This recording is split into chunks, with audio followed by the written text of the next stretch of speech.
Good morning everyone, welcome back to my channel. আমার নতুন একটি ভিডিওতে সকলকে স্বাগত জানাই। আজ 23শে জানুয়ারি বৃহস্পতিবার। ঘুম থেকে অনেকক্ষণ আগেই উঠে গেছি বাট বিছানা ছাড়িনি, কারণ ওই বিছানাতে মেয়ে যে খেলনা বাটি নিয়ে খেলা করছে। যেহেতু আজকে প্রচণ্ড কুয়াশা দিয়েছে আর ঠান্ডা হাওয়াও দিচ্ছে, তো এই কারণে একটু বেলার দিকেই উঠি। তো শীতকালে এমনিতেই 8টা বাজেই, রোজই 8টা বেজে যাচ্ছে। আর তাছাড়া আমি যদি আগে উঠি, আমার মেয়েও আমার পিছন পিছন কিন্তু ঘুম থেকে উঠে যাবে, আরও ঠান্ডা লেগে যাবে। এই কারণে একটু বেলার দিকেই ঘুম থেকে উঠি। তবে আজ অনেক সকাল ঘুম থেকে উঠেছি, 6:30টায় ঘুম থেকে উঠেছি, কারণ তোমাদের দাদাভাই যাবে স্কুলে। যেহেতু আজ 23শে জানুয়ারি, সেই কারণে ওদের স্কুলে তো পতাকা তোলা হবে, সেই জন্য ও অনেকক্ষণ আগেই বেরিয়ে গেছে। আমরা এই যে উঠছি, রুদ্র এসেছে দেখো আমাদেরকে গুড মর্নিং করতে। আর ওকেই বললাম বিছানার ওপর থেকে চাদরটা সরিয়ে দে, কারণ ওই বিছানাটা অন্ধকার হয়ে আছে।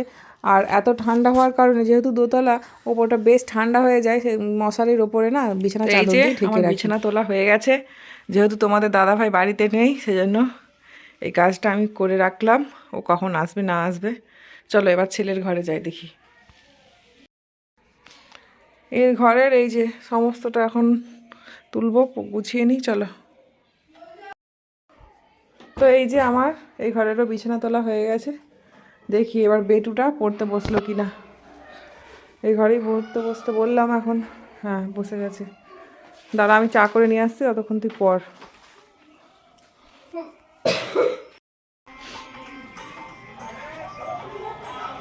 ব্রাশ করতে করতে নিচে এসে দেখছি পুরো চারিদিক কুয়াশায় ঢেকে গেছে। নিচেরই এই অবস্থা, তাহলে ছাদে গেলে কি পরিমাণ কুয়াশা দেখা যাবে ভাবতে পারছো? তো এই যে আমাদের রাধাকৃষ্ণ সকাল সকাল আমার সাথে, তোমরাও দর্শন করে নাও, তোমাদেরও আজকের দিনটা খুব ভালো কাটবে। তো তারপরে দেখো আমাদের একটা আনারস গাছ হয়েছে, সেটাই তোমাদেরকে দেখাচ্ছিলাম। এর সাথে একটা লঙ্কা গাছও হয়েছে। লঙ্কা গাছ কিন্তু আমিই লাগিয়েছি, আর কতটা লঙ্কা ধরেছে দেখো, অনেক লঙ্কা ধরেছে। লঙ্কা তুলে তুলে খাওয়াও হচ্ছে। আর তার সাথে হলুদ গাছটাও আমি লাগিয়েছি। কয়েকদিন পরই হলুদ তুলবো। এই কটা দিন কেটে যাক, একটু গাছগুলো আর একটু শুকিয়ে গেলেই কিন্তু হলুদ তুলবো। আর এই জামা কাপড়গুলো কাল থেকে মাখা, এক্ষুনি কাচা হবে। কাজের দিদি এখনও আসেনি, তো এই কারণে আর কি। বাসনও কলতলায় পড়ে আছে। আর এই যে বড় মাসি শাশুড়ি এসেছেন কালকে, তো সকলে সব এইগুলো সব কিন্তু আমার শাশুড়ি মা, যে মেজো মা আছে সামনে, আর একটা মেজো মা হয়, সবাই আছে, সবাই মিলে গল্প করছে সকালবেলা। বন্ধুরা দেখো, ঘুম থেকে উঠে সমস্ত কাজ বাজ তো কমপ্লিট করলাম, করে ওই কাজের দিদির সাথে কাছাকাছি করলাম। ও হ্যাঁ, কাজের দিদি আসছে, একজনকে বলা হয়েছে 3 দিন ধরে কাজ আসছে, আজ নিয়ে 3 দিন হচ্ছে।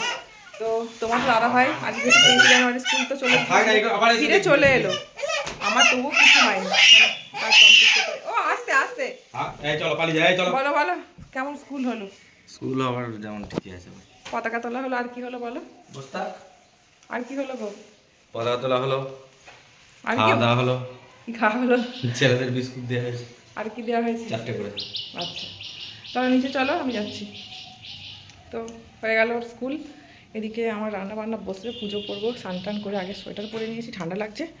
আর এদিকে এই যে উনি কাল থেকে এই ওর অন্নপ্রাশনের অ্যালবামটাকে নিয়ে বসে। তো দুটো অ্যালবামে, একটা ছোটো, একটা বড় একটা। তো ছোটো বড়ো কেন বলো তো? এই একই সেম ফটোই আছে, একটু আলাদা।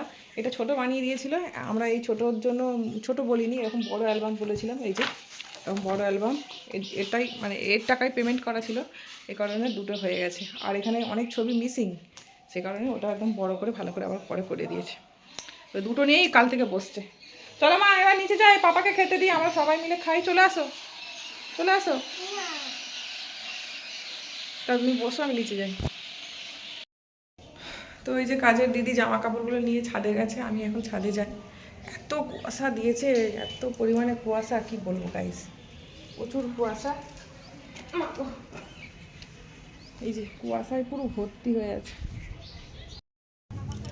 হ্যাঁ, সমস্ত জামা কাপড় এখানে দেওয়া হচ্ছে, ধরবে ধরবে নাকি সন্দেহ আছে। তুমি এগুলো দিয়ে দাও,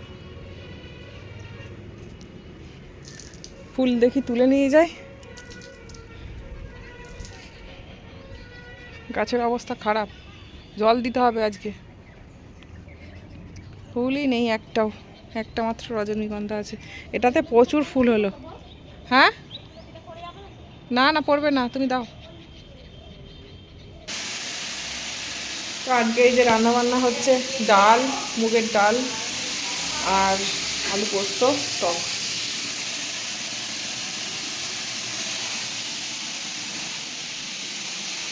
এদিকে তো আমার রান্না বান্না চলছে, ওদিকে বাবিন গেছে পড়তে, ওকে টিউশনিতে দিতে গেছে তোমাদের দাদাভাই, দিয়ে চলে এসেছে, এসে এই যে আমার ভিডিও ধরে দিচ্ছে। তো এবার বলি বড় মার কথা। কালকে আমি তোমাদেরকে ভিডিওতে বলেইছিলাম যে এরপর একটা দুঃখের খবর আছে। দুঃখের খবর হচ্ছে বড় মার আমাদের মধ্যে নেই। বড় মা হচ্ছে আমার বড় জেঠি শাশুড়ি, একদম নিজের জেঠি শাশুড়ি। আমার শাশুড়িরা কিন্তু 3 যা ছিলেন, মানে একজন তো গত হয়ে গেলেন বড় মা, আর মেজো মা, আর আমার শাশুড়ি হচ্ছে ছোট। ওনাকে অনেকেই চেনো, কারণ ব্লগে আমি বহুবার ভিডিওতে নিয়েছি। আমি যে কটা ভিডিও আছে আমার কাজকর্ম নিয়ে, সে কটা ভিডিওতেই বড় মা আছে বলতে গেলে।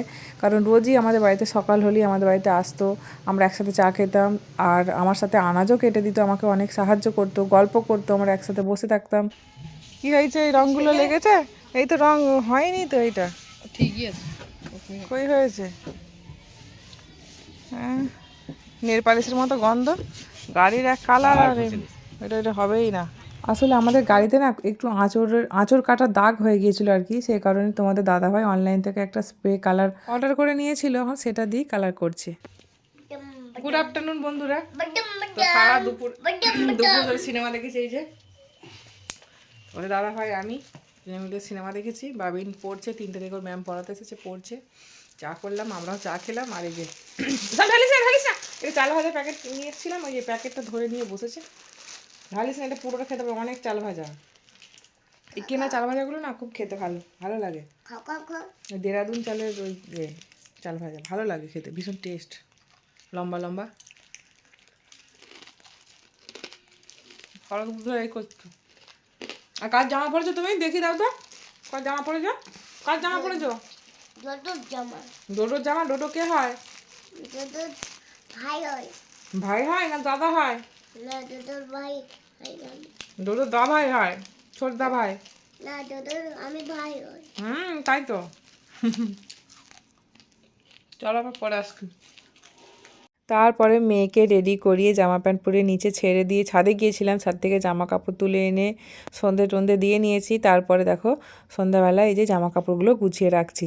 না গোছালে না, যদি একদিন ফেলে রাখি ব্যাস, তাহলে জামা কাপড় একদম স্তূপ হয়ে যাবে, পুরো পাহাড় হয়ে যাবে। সে কারণে না এখন আর জামা কাপড় ফেলে রাখতে ইচ্ছা করে না, মানে দিনের দিনটা গুছিয়ে নিলেই ভালো, আমার কাজও হালকা হয়ে থাকে। তো তারপরে দেখো যেটা বলছিলাম বড় মার কথা। বড় মা গত হয়েছেন আজকে নিয়ে 4 দিন হচ্ছে।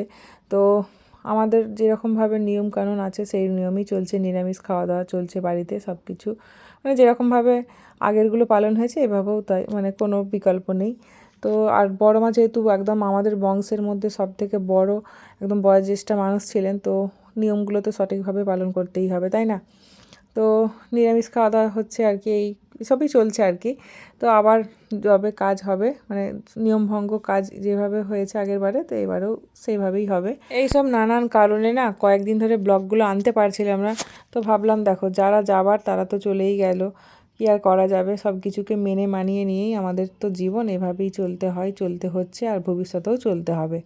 তো ভাবলাম আর সময় নষ্ট করে কী লাভ, আমি আমার কাজে ফিরলাম, যে যা হচ্ছে যেটুকু পারছি সেটুকুই তোমার সাথে শেয়ার করার চেষ্টা করছি। যা কাজকর্ম করছি সবটা তো তোমার সাথে শেয়ার করে উঠতে পারি না, তবু যেটুকু পারি আমি, আমার দ্বারা যতটা সম্ভব হয় ততটাই আমি শেয়ার করার চেষ্টা করি। দেখো সংসারে তো অনেক কাজই থাকে, সব কাজ তো আর তোমাদের সাথে শেয়ার করা হয় না, তো যতটা পারি ততটাই শেয়ার করি। আর এই যে আলনাটা দেখছো, এটা তো সমস্ত জামা কাপড় ছেলেরই থাকে, পুরো আলনাটা জুড়ে ছেলের জামা কাপড়। তো আগের দিন সুন্দর করে এটাকে গুছিয়ে রেখেছি, আজও সুন্দরভাবে গুছিয়ে রাখলাম, জানি না এটাকে কদিন রাখবে বা রাখতে পারবো। দেখো কতটা সুন্দর করে গুছিয়ে রাখছি, কিন্তু এই ছেলে রাখবে, যখনই একটা জামা কাপড় নিতে হবে টেনে ফেলে দেবে, এই সব করে আর কি। তারপরে চলে আসলাম আমাদের রুমে, এখন এই আলনাটা গুছিয়ে নেব। আর বিছানাটা দেখছো কী অবস্থা, সমস্ত খেলনাগুলোকে ছড়িয়ে ছিটিয়ে রেখেছে এইভাবে। মাঝে মাঝে তো ইচ্ছা করে খেলনা ফেলনা সমস্ত তুলে নিয়ে আমাদের বাড়ির সামনে যে পুকুরটা আছে, ওই নোংরা পুকুরে সব ফেলে দিই ডাস্টবিনের মতো। খুব বিরক্ত লাগে, কত গুছিয়ে রাখবো বলো তো। তো তারপরে এই যে কি করব, মা হয়েছি, সমস্ত দায়িত্ব তো পালন করতেই হবে। আবার এই যে এটাকে আমি এখন তুলে সুন্দর করে গুছিয়ে রাখছি, দেখা যাক আবার সকাল হলেই মেয়ে ঢেলে দেবে। তো এইসবই করতে থাকে আর কি। আর এই যে এখন আমি কাজগুলো করছি, এখন মেয়ে আছে কিন্তু নিচে, আর বাবিনকে ওর পাপা পড়াচ্ছে, এই সুযোগে আমি সমস্ত ঘরটা গুছিয়ে নিলাম। এরপর যাব নিচে, নিচে গিয়ে খাওয়া দাওয়ার ব্যবস্থা হবে। খাওয়া দাওয়া বলতে খাওয়া দাওয়া আর কি, নিরামিষ ভাত খেতে হবে, সবসময় তো নিরামিষ ভাত ভালো লাগে না, আলু সেদ্ধ ফেনা ভাত ভালো লাগে, দুধ ভাত আলু সেদ্ধ এসব ভালো লাগে, না হলে রুটি বা পরোটা এসব খেতে হবে। লুচিও ভাজা যাবে না, কারণ লুচি এখন করা যাবে না। তো সেই কারণে শাশুড়ি মা এই যে ময়দা মাখছেন, পরোটা হবে আর আলু ভাজা করছি। আলু ভাজা তো আমার মেয়ের জন্য মানে সরি, মেয়ে না ছেলের ভীষণ প্রিয়, তার সাথে মেয়েরও দিন দিন প্রিয় হয়ে উঠছে, তবে সবথেকে বেশি কিন্তু আমার ছেলেরই প্রিয়। লুচি বা পরোটা, লুচি রুটি যাই হোক না কেন, ওর আলু ভাজাটা চাই। আলু ভাজা সবথেকে ফেভারিট, তারপরে বিকল্প যদি কিছু থাকে তাহলে আলুর দম। তো এগুলো চাই, সে কারণে দেখো রাতের খাবার বানাচ্ছি। আর এই যে এদিকে আমার সোনামা সাইকেল নিয়ে ঘুরে বেড়াচ্ছে। আজও সাইকেল একা একা চড়তে পারে না, কেউ বসিয়ে দিলে তারপরেই সাইকেলে বসে। তো তারপরে চালিয়ে নিয়ে যাওয়া তো অনেক দূর ব্যাপার। তো যাই হোক বন্ধুরা, চলো রাতের খাবার তো এদিকে তৈরি করছি আর ভিডিওটা এখানে শেষ করছি। তো আজকের ভিডিওটা কেমন লাগলো অবশ্যই জানিও। যদি আমার ভিডিও ভালো লাগে তাহলে লাইক কমেন্ট শেয়ার করো, আর এরকম নতুন নতুন ভিডিও দেখতে হলে আমার চ্যানেলটিকে অবশ্যই সাবস্ক্রাইব করতে হবে। তো অবশ্যই বন্ধুরা সাবস্ক্রাইব করে আমার পাশে থেকো। তো চলো বন্ধুরা, আজকের মতো টাটা, দেখা হবে নতুন কোনো ভিডিওর সাথে। সবাই খুব ভালো থেকো, টাটা।